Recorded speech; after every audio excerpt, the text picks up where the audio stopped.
ഷിഹാബിക്കാനെ നമുക്ക് ഇവിടെ നോമ്പ് തുറക്കി വിളിച്ചാലോ?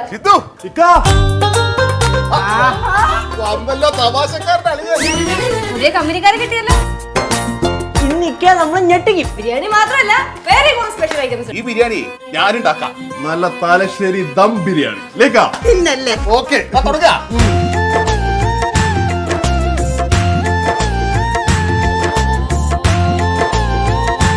നമ്മൾ ഒരുപാട് പേര് റിക്വസ്റ്റ് ചെയ്ത പോലെ തന്നെ ഉപ്പുമുളക് അതേ കണക്ക് തന്നെ ഒരു ക്രൂ നമുക്ക് വേണ്ടിയിട്ട് ഒരു എപ്പിസോഡ് ഒരുക്കിയിരിക്കുകയാണ്. റമദാന്റെ നോമ്പ് തുറയൊക്കെ ആയിട്ടുള്ള ഒരു എപ്പിസോഡ് നമുക്ക് വേണ്ടി ഒരുക്കിയിരിക്കുകയാണ്. തലശ്ശേരി ദം ബിരിയാണിയൊക്കെ ഉണ്ടാക്കുന്ന ഷിഹാബിക്കയുടെ ഒരു നൈസ് ഒരു ഇൻട്രോ ഒക്കെ ആയിട്ട് എനിക്ക് ഭയങ്കരമായിട്ട് ഇഷ്ടപ്പെട്ടു. നല്ലൊരു പ്രൊമോ ആയിട്ട് തന്നെയാണ് എനിക്ക് തോന്നിയത്. എപ്പിസോഡ് ഭയങ്കര ഫീൽ ഗുഡായിട്ട് തന്നെ പോകുന്നുണ്ട്.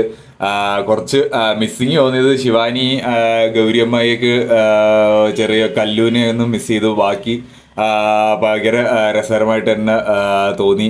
എന്തായാലും കിട്ടില്ലൊരു എപ്പിസോഡ്. നമ്മൾ ഇതാണ് പറഞ്ഞത്, കമൻറ്റ് സെക്ഷനിൽ ഒരുപാട് പേര് റിക്വസ്റ്റ് ചെയ്തായിരുന്നു റമദാൻ വരുന്നുണ്ട്, അപ്പോൾ അതുമായിട്ട് ബന്ധപ്പെട്ടിട്ടുള്ള എന്തെങ്കിലും ഒരു എപ്പിസോഡ് വേണമെന്നുള്ളത് നമ്മളെല്ലാവരും ആഗ്രഹിച്ചൊരു കാര്യമാണ്. അപ്പോൾ അതേ കണക്ക് തന്നെ ഉപ്പുമുളക് തന്നിട്ടുണ്ട്. അപ്പോൾ നമ്മുടെ ആഗ്രഹങ്ങളൊക്കെ ആ കമൻറ്റ് സെക്ഷനിൽ, എപ്പിസോഡിൻ്റെ കമൻറ്റ് സെക്ഷനിൽ, പ്രൊമോയുടെ കമൻറ്റ് സെക്ഷനിൽ ഇനി വരാൻ പോകുന്ന എപ്പിസോഡ് എന്തായിരിക്കണം, ട്രിപ്പിന് വേണ്ടിയിട്ടുള്ളതാണോ അല്ലെങ്കിൽ ഹൊറർ വേണോ എന്നൊക്കെ പറഞ്ഞപ്പോൾ ഹൊറർ കിട്ടിയിട്ടുണ്ട്. അപ്പം ട്രിപ്പ് വേണമെങ്കിൽ അപ്പോൾ അങ്ങനത്തെ എപ്പിസോഡ് ട്രിപ്പ് വേണം